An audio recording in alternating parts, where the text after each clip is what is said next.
Bonjour à tous, nous poursuivons avec la troisième Mishnah du 8e Pérec, toujours concernant l'héritage. Ici, cette Mishnah va nous parler de l'héritage des filles de Tzlophrad. Comme nous le savons, dans la Torah, il y a l'épisode des filles de Tzlophrad, puisque Tzlophrad est décédé sans laisser de garçons. Et ses filles, ses 5 filles, se sont présentées devant Moshe Rabbeinu en disant « Notre père est décédé et nous voulons un héritage, la part de notre père. » Et c'est là que Moshe Rabbeinu pose la question à Akadosh Baruch Hu qui lui répond « Lorsqu'un homme décède et qu'il n'a pas laissé de garçons, ce sont ses filles qui hériteront. » Eh bien, les filles de Tzlophrad ont pris 3 parts dans la terre d'Israël. Pourquoi ? Parce que, comme nous le rapporte ici le Barthénoura, nous avons une marloquette. À qui la terre a-t-elle été donnée ? À ceux qui sont sortis d'Égypte ou ceux qui sont rentrés en terre d'Israël ?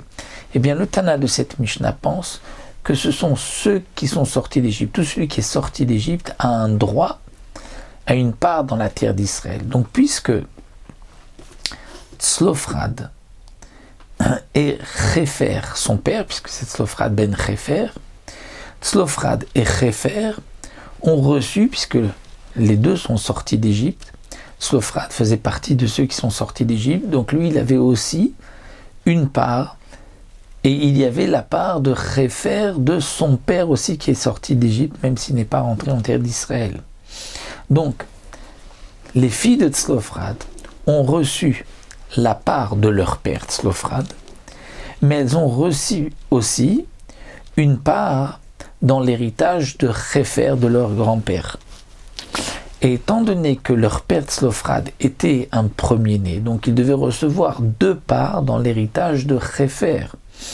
Donc la terre avait été partagée en fonction de ceux qui sont sortis d'Égypte. Donc Tzlophrad, son frère, a aussi reçu une part.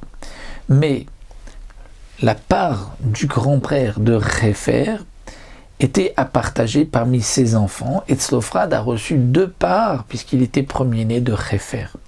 Donc c'est ce que nous dit la Mishnah, Benot Tzlophrad, les filles de Tzlophrad, Natlu, Shlosha Chalakim Benachala, elles ont pris 3 parts d'héritage. Chelek Aviem Shayim Yotzim Mitzrayim, la part de leur père, qui lui est aussi sorti d'Égypte.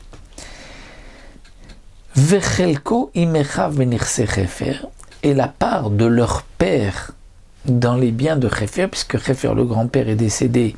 Donc,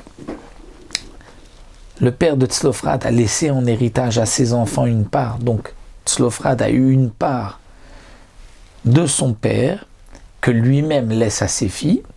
Et Shaya Bechor, étant donné que Tzlophrad était premier-né de Chefer, il a pris 2 parts dans l'héritage de Chefer. Donc, les filles de Tzlophrad ont eu en tout 3 parts. 2 parts de l'héritage de Chefer, puisque leur père Tzlophrad était premier-né, et une 3e part, puisque Tzlophrad lui-même, étant sorti d'Égypte, a reçu une part dans la terre d'Israël. Donc, nous avons, pour les filles de Tzlophrad, 3 parts de Nachala, d'héritage, dans la terre d'Eretz Israël. Donc voici pour cette 3e Mishnah.